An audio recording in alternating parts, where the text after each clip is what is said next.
Okay, today we are going to do data merging listings where we want our objective to have a list of people, names of companies, and cities look pretty much similar to this right here. This can be used for anything from plays, like cast of characters, to list of top cool people that exist on this planet, whatever you want to do.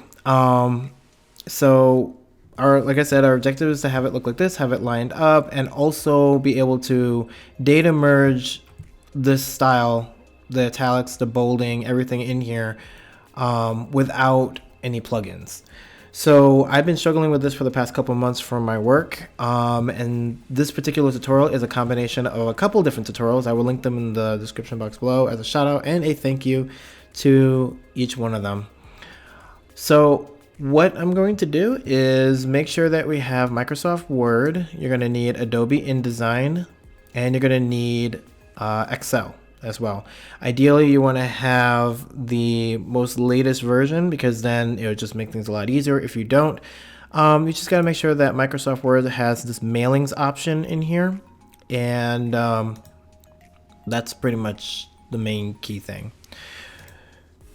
So I'm going to go ahead and open up the Excel document to show you how Excel documents should be formatted when you're doing a data merge like this. So as you can see in here, the very first line starting with A1 is first name, last name, company, city. This is very important because when I bring this into Word, you will see why I will select and say first name, last name, company, and all that. It's organization. As you can see, I started off trying to make an actual list so it doesn't look exactly identical and get confusing. But then kind of halfway through, I kind of just gave up and then copied pasted over and over and over. So I have about 80 lists. So another thing to be very careful of is make sure there's no periods or dashes or numbers or anything in boxes way over here or way down here. And the reason why is because when you do data merging, it's going to get really, really funky when you get a bunch of blank entries. So I'm going to go ahead and just close this because I already saved this. So now first you're going to open up your Microsoft Word. Again, make sure this is the latest version as this does help with the features. If it's not the latest, just make sure that the mailings option is up here. So you're going to go ahead and click on mailings. I just opened up a blank document. You can do it by doing File, New. And then you're going to go to Start Mail Merge. And you're going to go to Letters. Then you hit the Select Recipients, which is going to be right next to it. And you're going to say Use Existing List. Then you're going to search for the Excel document wherever you saved it. So I'm going to hit this. And for the sake of example, I just put the files right on my desktop. Ideally, again, you want to put them in a folder somewhere really nice and pretty so you know where they are. So you go to Desktop, or I go to Desktop, and then you go to Tutorial, and then you hit Open. So there's going to be these pop-ups. Don't worry about them. Just say yes. And then you're going to say OK. So you don't need to do anything with that. So now you're going to go ahead to Insert Merge Field in the drop-down menu. You will notice the first name, last name, etc. exactly like what I was explaining earlier. So again, to kind of show you why it was important is because, again, it's really about organization. So when you do Insert Merge Field, it pulls from A1 in the Excel file all the way across. And that's what it's telling you is that that's the first line. Therefore, first name is going to be replaced by this, replaced by this, replaced by this as you go down the list. So you go Insert Merge Field and then say first name, space, last name. And then I'm going to go enter. I want the company. I want the city. And then after that, when you do line by line, this is very important. So you're going to go to rules and you're going to say next record. So the reason why is if you do not do this part and say you just continue down to the rest of the tutorial without doing that, then it's going to repeat the very first person. So this guy right here is going to be repeated over and over and over and over and over, and he is not the only important person in the world. So we're going to go to rules and then say next record. So it's telling Microsoft Word, hey, I have another entry that's going to happen after this one. I want you to put that in. Now, at this point, you can do your formatting. So I want to have this look really pretty, and I'm going to do Minion Pro. I know that's super basic, but it just make, for the sake of this tutorial, super easy. I won't have as many pop-ups. So I'm going to make that bold. I'm going to make this one also Minion Pro as well, and I'm going to italicize that. And city, I'm just going to have Minion Pro regular. And then this one here doesn't matter because it's not going to show up. But I guess just for the sake of argument, I'm going to do that anyway because I hate getting pop-ups and errors when the errors don't really matter too much. So anyway, so now what you're going to do, go back to mailings. And if you want to make sure it merged properly, you hit preview results. So as you can see, the first name, this guy right here, came in nice and smooth, exactly the way I want it, including my formatting. And if I open this up, you can see here's the first person. You could scroll through these. These two arrows right here are line by line, line by line by line by line. If you want to go to the very last entry, you hit this one. If you want to go back to the very beginning, that's that one. You'll also notice that A1, line 1, is completely gone. So you notice I don't have name, company and city at the first one. That's because, again, I'm assigning those areas based on that first line right there. So this looks pretty good to me. I'm going to go ahead and unpreview that. Now, I have no idea why I have to do this. The tutorials that I followed said the exact same things. I'm going to hit Command or Control C to copy. I'm going to go ahead and hit enter, and then I'm just going to hit Command or Control V, and then just paste it over and over a few times. You don't have to do it for the entire list. So say you have like 500 of these, you don't have to do this 500 times. What I'm doing is I'm just telling Microsoft Word, hey, I have a whole bunch of lists. I want them to be formatted exactly like this for the next billion whatever entries. If I only did one line, for some reason, when I go in to do finish and merge, it will put each entry on a separate page. So you will end up having, like, say I have 80 entries, I'll end up with 80 pages, and I don't want that. So I go back to preview again just to make sure this looks right. So far it looks good. So now I can go ahead and say finish and merge, and then go to edit individual documents. Now, as you can see, what it did is it created two different Microsoft documents. One is my data entry one, I guess I'll call it. And then the other one is my actual merged document. So for the sake of example, and this is just me, I like paper trails, I'm going to go to File, Save As on this data document and just name it data entry. I'm not going to use it here on out, so it doesn't matter, but that's just me. I like paper trails. I like keeping records.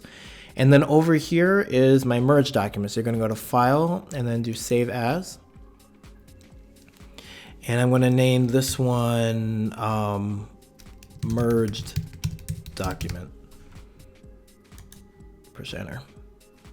So now this is saved. Now this is important, and I have no, again, I'm not a computer, so I have no idea why some things get really wonky.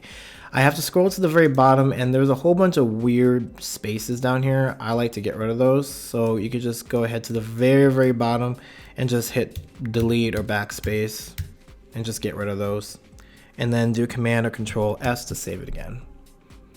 I did a couple tutorials, and for some reason that can get a little strange when I'm merging. So close that, and now as you can see, they're now both sitting very nicely on my desktop. So I already created an InDesign document with a header and everything the way I want it to look. So this is blank. And now what I'm going to do is I'm going to go over here to my type tool, or you can hit T for type. And I'm going to click and drag and make a text box. So the next thing I'm going to do is I'm going to go ahead and go up to View, go down to Grids and Guides, and then Show Baseline Grid. A baseline grid, as you can see right here, basically if I zoom in here, it's pretty much just like lined paper. It just makes everything organized, so you know it's line, line, line, space, line, line, line, space, and so on. So that helps. I'm going to go up here to columns and hit 3 columns. If you don't see that, you just go up here in the left. It says character formatting controls. Hit that. So if it looks like this and you don't see it, just go up here, hit that. And then the next thing I'm going to do is go here to align baseline grid. So it looks like 2 skyscrapers. I don't want them to look like there's an earthquake. I want them to look like they're straight. So you hit that. And then the next thing I'm going to do is, and now this is just for the sake of what I do for work, I need to have them flow from page to page to page. So what I'm going to do is I'm going to actually duplicate this page. So you click it and drag it down here. It makes a copy. So now you have a text box automatically added. I'm going to do that again here. So now I have 3 exactly identical documents. So my objective is to make sure that when you read this, you go down from top to bottom, top to bottom, top to bottom, turn to the next page, top to bottom, blah, blah, blah. All right, so I'm going to go over here now to selection tool or hit V on your keyboard, and you're going to hit the first text box. So now I got them all on here, all the text boxes, but they're not going to link with each other. So if I bring in my data here, it's going to stop here and it's not going to continue on the next ones. Now, there's probably an easier way to do this. If you know, please let me know. But in the bottom right corner here, there's this little square. You hit that and you see how my cursor changed into this. Then I'm going to click this text box. I'm going to click in the bottom right corner again. And you notice again, when I move the cursor over another text box, you see those 2 chains. It's basically going to link these text boxes. So it's going to start here as 1, 2, 3. Now I'm going to double click here in the middle. And now I'm going to place it. So I'm going to go up to File and then place my Word document. Or you can hit Command D or Control D on a PC. And then I'm going to go ahead and look for my merged document, which is right here on my desktop. And also make sure it says Show Import Options right here. That's very important. And Replace Selected Item is turned on as well. By default, this may be turned off. Make sure that that's turned on. If you're on a PC, there's probably a drop-down arrow, or maybe there might be a box somewhere. Just make sure that's turned on. That's very important. And you'll see why. So you hit Open.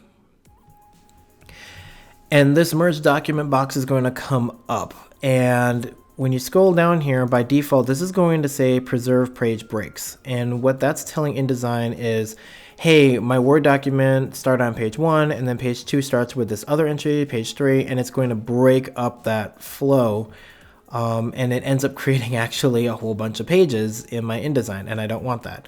So you're going to hit the down arrow and then say no breaks. That's very, very important. So underneath here, preserve styles, formatting, text, and tables, no breaks. And again, if you don't see that box, just go ahead and place again and click that button that says Show Import Options.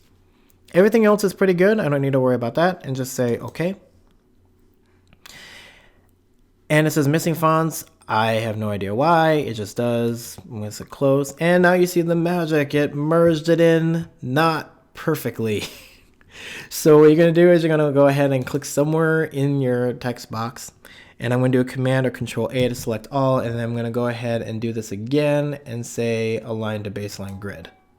So now all my text is lined up on my baseline. So they're not scattered like you saw. See how they're in between each of the lines? It's kind of wonky looking. If you hit Align to Baseline Grid, it keeps it all organized. And I'm going to actually go up here to my leading and go to 12.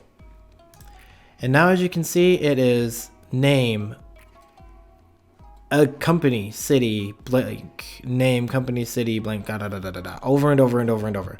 Now there is some editing that you're still gonna have to do, because sometimes you get these weird, wacky things happen where you have an extra space in between. Just click it and say delete or backspace it. Same thing right over here. But that's it. That's how you bring that in. And you'll notice if I zoom out, because I linked all my boxes earlier, it will flow to my next pages. So this really helps if you know how many pages you want offhand, or if there's a certain limit number of pages. Like say your client's like, I only want this list on 5 pages. Then you know to make 5 pages with the links. And there's probably an easier way to do this. I'm pretty open to finding something new. And what's also handy is you'll notice if I make this text box smaller, it pushes my text over. So if I want to put in a picture or an advertisement or I don't know, something else right here, it will move all my text exactly the same way. So you can see how it's still read the same way if it was elongated, just like that. So that's how you do basic data entry, data merge. Now, the part that I can't figure out yet, and again, I'm pretty open to finding new ways of doing this, is when I merge in, it preserved my bold, italics, and everything here, but I cannot create a character style and link it to all of these without creating the style and then using my eyedropper tool. So what that means is if you hit here, create new style, double click on that and say style 1, and say I want this to be, I don't know, I'm gonna character color. I want it to be blue, say okay. Now you see how it only changed one of them, but I want all of them to be the exact same way. So if you go over here to your eyedrop tool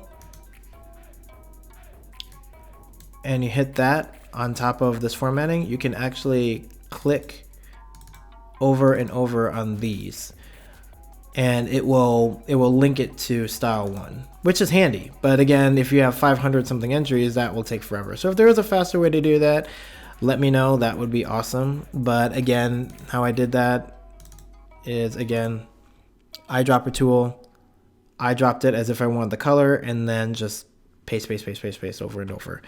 But that's how you do a listing in under 5 minutes. I know this tutorial video is a little bit lengthy, but again, practice makes perfect. Then you get it down to the point to where you can do this in your sleep.